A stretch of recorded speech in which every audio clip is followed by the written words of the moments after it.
The education department has been breaking the law and funneling as much as $11 million in federal money to for-profit colleges that were unaccredited and had absolutely no right to get that kind of funding.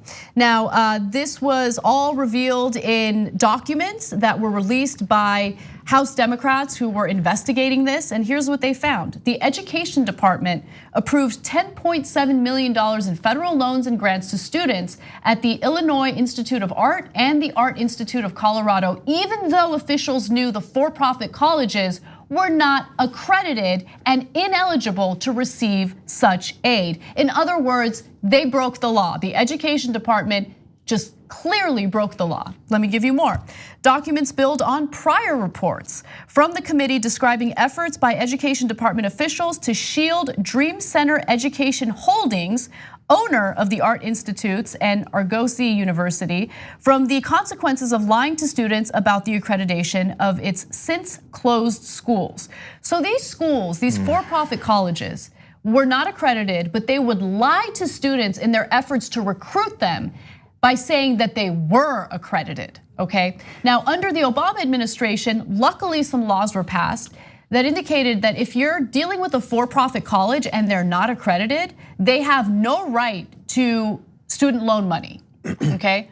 But Betsy DeVos stacked the education department with her for-profit college executive buddies, and she loves the for-profit colleges. So she just decided to skirt the law and go forward with rewarding them. Now, neither the Art Institute of Colorado, the Art Institute of Michigan, or the Illinois Institute of Art in Chicago and Schaumburg held that seal of approval from the accreditor, the Higher Learning Commission, in the 2018 spring semester. Now, in reviewing Dream Center's 2017 acquisition of the chain, the accrediting commission raised concerns about the quality of education at the campuses and downgraded their status for up to 4 years, meaning they had no accreditation, the quality of education was trash, the students were being overcharged for trash, nonsense programs, and there were consequences for that. Now, here's what happened though.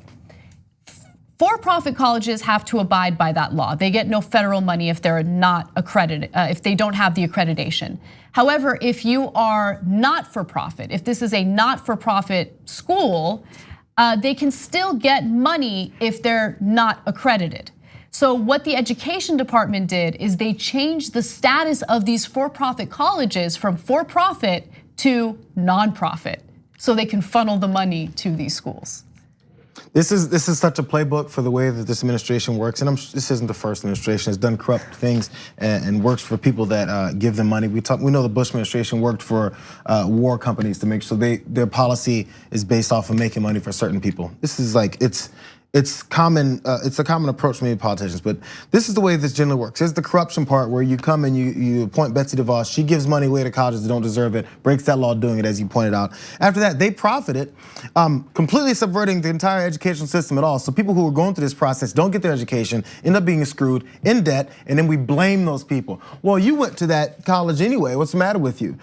You were tricked into it, but the group that tricks them into going to that unaccredited college is off the hook, but the person who went in says you're on the hook for everything you've done. That's just the way it works. You victimize people, you collect the money, and you blame them for it, and that's what you do to powerless people. Screw them over. That's exactly right. And the school, and the students who had been defrauded by these for-profit colleges were supposed to get their student loans dismissed. And guess what Betsy DeVos has done? She's refused to cancel that student loan debt. Of course, and guess whose kids don't go to those colleges? These rich people's kids. Yep. Oh, and guess who doesn't need loans or grants? These rich people's kids. Guess how rich people stay rich people? They give your taxpayer dollars to other rich people that they're friends with because they're from the DeVos family. It's very frustrating, and just like the last little bit is like actual accredited schools make it hard enough on students to pay for their student loans. Yeah. And for them to do dirty tricks to make them to apply to the other schools, it sucks. I tweeted this story this morning, and one person responded with $11 million. What's that? 0.0000001% of the federal budget. But let me ask you something. If you have that kind of mindset, if you defrauded people and if you stole money and used it for things that were unlawful, do you think the government would make the same argument about you? If you went into a bank and you robbed it of $5, do you think the government would say, he or she only robbed this bank of $5, not a big deal, just drop in the bucket? No, it doesn't work that way. We can't have lawmakers break the law like this in a way that hurts everyone involved, including the students who are already suffering from a tremendous amount of student loan debt. Thanks for watching The Young Turks, really appreciate it. Another way to show support is through YouTube memberships.